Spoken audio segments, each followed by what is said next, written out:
नमस्कार, आप देख रहे हैं एसपीडी न्यूज। दिन भर की ताज़ा खबरों के लिए अभी सब्सक्राइब करें एसपीडी न्यूज और खबरों में आगे बढ़ने से पहले वीडियो को लाइक जरूर से करें। और इसी के साथ दोस्तों, आज की पहली बड़ी खबर की यूपी विधानसभा चुनाव 5वें चरण की वोटिंग आज। जानिए कहां होंगे मतदान। आपको बता दें कि उत्तर प्रदेश विधानसभा चुनाव के 5वें चरण में 61 निर्वाचन क्षेत्रों में आज वोटिंग होनी है। ये सभी क्षेत्र मुख्य रूप से राज्य के पूर्वी क्षेत्र को कवर करते हैं। 12 जिलों के 61 विधानसभा सीटों में से ये मुख्य निर्वाचन क्षेत्रों में अमेठी, रायबरेली, सुल्तानपुर, चित्रकूट, प्रतापगढ़, प्रयागराज, अयोध्या और गोंडा शामिल है। आपको बता दें कि 5वें चरण के चुनाव के लिए 692 उम्मीदवार मैदान में हैं। चुनाव मैदान में प्रमुख नेताओं में यूपी के उप मुख्यमंत्री केशव प्रसाद मौर्य, जो सिराथू विधानसभा क्षेत्र से चुनाव लड़ रहे हैं। रामपुर खास से कांग्रेस विधायक दल की नेता आराधना मिश्रा, कुंडा सीट से निर्दलीय विधायक रघुराज प्रताप सिंह उर्फ राजा भैया भी शामिल हैं। और इसी के साथ दोस्तों, अगली बड़ी खबर की बिहार के सीएम नीतीश कुमार का बड़ा बयान। कहा कि मुझे भी लग रहा था कि कहीं सरकार न गिर जाए।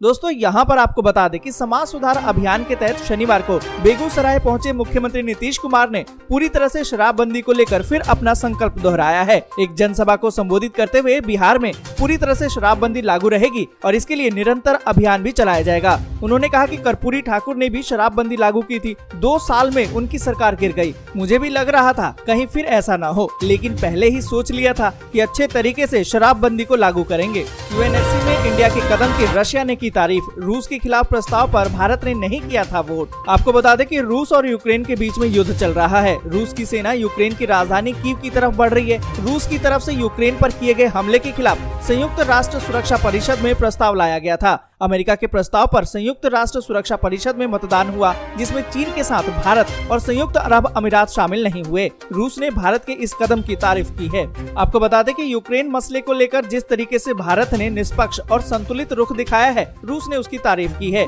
रूस की तरफ से कहा गया है कि हम यूक्रेन मसले को लेकर भारत के साथ लगातार संपर्क में रहने के लिए प्रतिबद्ध हैं। और इसी के साथ दोस्तों, अगली बड़ी खबर की मुझे दंगेश कहते हैं सीएम, खुद देखें, अखिलेश ने साधा योगी पर निशाना। आपको बता दें कि यूपी में चुनाव प्रचार का दौर जारी है। ऐसे में शनिवार को समाजवादी पार्टी के मुखिया अखिलेश यादव ने भाजपा पर निशाना साधा। उन्होंने कहा कि भाजपा ने व्यापारियों और युवाओं को बर्बाद कर दिया है। साथ ही उन्होंने आरोप लगाया कि भाजपा के लोग गरीबों के हाथ से पैसा लेकर अपनी तिजोरी भर रहे हैं। साथ ही कहा कि बाबा बाढ़ से परेशान है, लेकिन सांड से नहीं। इस दौरान अखिलेश यादव ने कहा कि बीजेपी जितनी झूठ बोलने वाली पार्टी है, अब तक उसको नहीं देखा है। इस पार्टी में छोटा नेता छोटा झूठ बोलता है और बड़ा नेता बड़ा झूठ बोलता है। साथ ही उन्होंने कहा कि बाबा जी मुझे दंगेश कह रहे हैं, लेकिन वो आईने में खुद को देखें कि वो दंगेश हैं या हम। और इसी के साथ दोस्तों, अगली बड़ी खबर की क्या रूस और यूक्रेन संकट के समाधान में अहम भूमिका निभा सकते हैं पीएम मोदी। आपको बता दें कि यूक्रेन के राष्ट्रपति जेलेंस्की ने प्रधानमंत्री नरेंद्र मोदी से बात की है। इस दौरान मोदी ने शांति बहाली के प्रयासों में किसी भी तरह के योगदान करने को लेकर भारत की प्रतिबद्धता जताई है।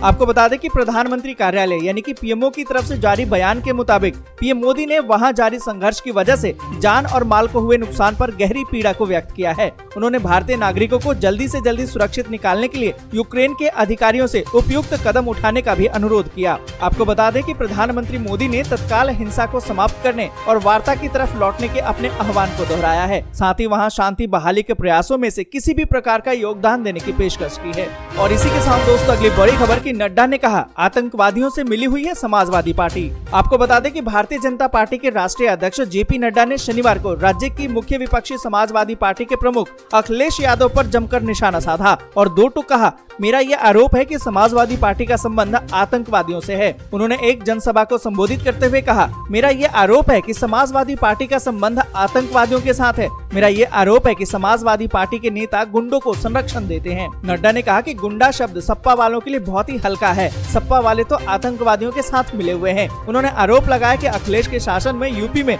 200 दंगे हुए और दावा किया कि योगी आदित्यनाथ के नेतृत्व की भाजपा सरकार में 5 साल में यूपी में एक भी दंगा नहीं हुआ।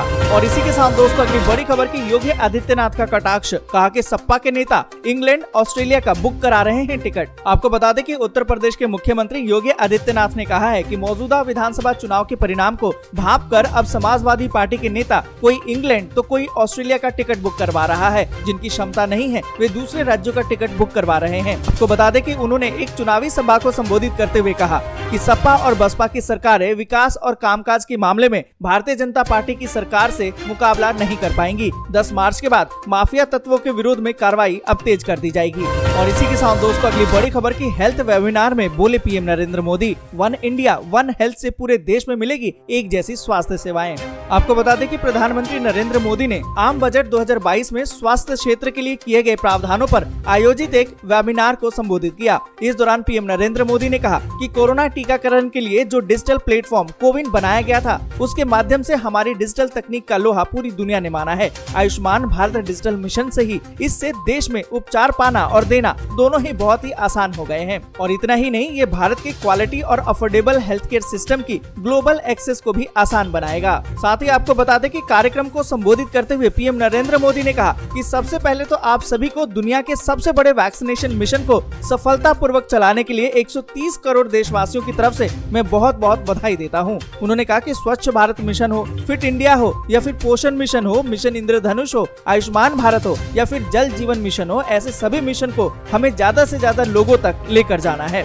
और इसी के साथ दोस्तों अगली बड़ी खबर की सपा और भाजपा समर्थकों के बीच में हिंसक झड़प, 9 गिरफ्तार, 15 लोगों पर मुकदमा। आपको बता दें कि यूपी में आज 5वें चरण का मतदान है और राज्य में माहौल गर्माता जा रहा है। बहराइच जिले के मटेरा विधानसभा क्षेत्र में एक ढाबे पर सपा और भाजपा समर्थकों के बीच में हिंसक झड़प हो गई है। पुलिस ने दोनों पक्षों के 11 नामजद और 10 से 15 अन्य के खिलाफ मुकदमा दर्ज करके 9 लोगों को गिरफ्तार कर लिया है। और इसी के साथ दोस्तों अगली बड़ी खबर की गुजरात में पार्टी नेताओं से बोले राहुल गांधी, कांग्रेस में कौरवों की सूची बनाएं जो एसी दफ्तरों में बैठकर दूसरों को परेशान करते हैं। आपको बता दें कि कांग्रेस नेता राहुल गांधी ने शनिवार को गुजरात में अपनी पार्टी के नेताओं से पार्टी में कौरवों की एक सूची तैयार करने को कहा है, जो सिर्फ अपने एसी कार्यालयों में बैठते हैं, बात करने और दूसरों को परेशान करने के अलावा कुछ नहीं करते हैं। ऐसे लोग अंततः भाजपा में शामिल हो जाते हैं। राहुल गांधी ने केंद्रीय एजेंसियों के इस्तेमाल को लेकर मोदी सरकार पर निशाना साधते हुए कहा उनके पास सीबीआई, ईडी, मीडिया, पुलिस और गुंडे हैं और कहा कि आखिरकार ये सच है जो मायने रखता है।